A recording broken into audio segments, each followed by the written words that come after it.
Hema committee report പുറത്തുവന്നതോടെ ഞെട്ടിത്തെറിച്ച് മലയാള cinema ലോകം. 4.5 വർഷം പുറം ലോകം കാണാത്ത റിപ്പോർട്ടിൽ ഗുരുതരമായ കണ്ടെത്തലുകളാണ് കമ്മീഷൻ നടത്തിയിട്ടുള്ളത്.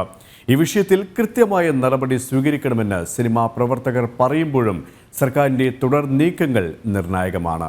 അതേസമയം പോഷ് ആക്ട് പ്രകാരമുള്ള പരാതി പരിഹാര കമ്മിറ്റികൾ ഷൂട്ടിംഗ് സെറ്റുകളിൽ ഉറപ്പുവരുത്തണമെന്ന് കേരള വനിതാ കമ്മീഷൻ സർക്കാരിനോട് ശുപാർശ ചെയ്തു.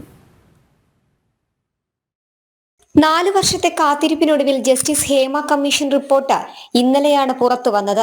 സിനിമാ മേഖലയിലെ അരാജകത്വവും നടിമാർ നേരിടുന്ന കൊടിയ ലൈംഗിക ചൂഷണവും അടക്കം റിപ്പോർട്ടിൽ അക്കമിട്ട് നിരത്തുന്നുണ്ട്. സെറ്റുകളിലെ അസമത്വം മുതൽ സെറ്റുകളിൽ നടിമാർ നേരിടുന്ന ലൈംഗികാതിക്രമവും മൊഴികളായി റിപ്പോർട്ടിലുണ്ട്. കൂടാതെ ചില പ്രമുഖ നടന്മാരും നിർമ്മാതാക്കളും സംവിധായകരും ഇത്തരം പ്രവണതകൾക്ക് കൂട്ടുനിൽക്കുന്നുവെന്ന് ജസ്റ്റിസ് ഹേമ കമ്മീഷൻ കണ്ടെത്തിയതോടെ ഞെട്ടലോടെയാണ് റിപ്പോർട്ടിനെ സിനിമാ മേഖല കാണുന്നത്. ഒഴിവാക്കിയ പേജുകൾക്ക് പുറത്ത് വലിയ രീതിയിലുള്ള പൊട്ടിത്തെറിക്കും ചലനങ്ങൾക്കുമാകും ജസ്റ്റിസ് ഹേമ കമ്മീഷൻ റിപ്പോർട്ട് വരും ദിവസങ്ങളിൽ വഴിവെക്കുക.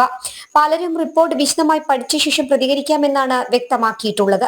കോൺക്ലേവ് നടത്തി സിനിമ സീരിയൽ മേഖലയിലെ പ്രതിനിധികളുമായി വിഷയം കാര്യമായി പരിശോധിച്ച് നടപടികൾ മുന്നോട്ട് കൊണ്ടുപോകുമെന്നാണ് സിനിമാ മന്ത്രി സജി ചെറിയാൻ വ്യക്തമാക്കിയത്. ഹേമ കമ്മിറ്റി റിപ്പോർട്ട് പുറത്തു വന്നതോടെ മലയാള സിനിമാ രംഗത്ത് നടമാടുന്ന ഒട്ടേറെ തെറ്റായ പ്രവണതകൾ സംബന്ധിച്ചുള്ള കാര്യങ്ങൾ പുറത്തു വന്നതായി വനിതാ കമ്മീഷൻ അധ്യക്ഷ അഡ്വക്കേറ്റ് പി സതീദേവിയും പറയുന്നു. റിപ്പോർട്ടിലെ നിർദ്ദേശങ്ങളുടെ അടിസ്ഥാനത്തിൽ പോഷ് ആക്ട് പ്രകാരമുള്ള പരാതി പരിഹാര കമ്മിറ്റികൾ ഷൂട്ടിംഗ് സെറ്റുകളിൽ ഉറപ്പുവരുത്തണമെന്ന് സർക്കാരിനോട് വനിതാ കമ്മീഷൻ ശുപാർശയും ചെയ്യുന്നുണ്ട്. ജനം, തിരുവനന്തപുരം.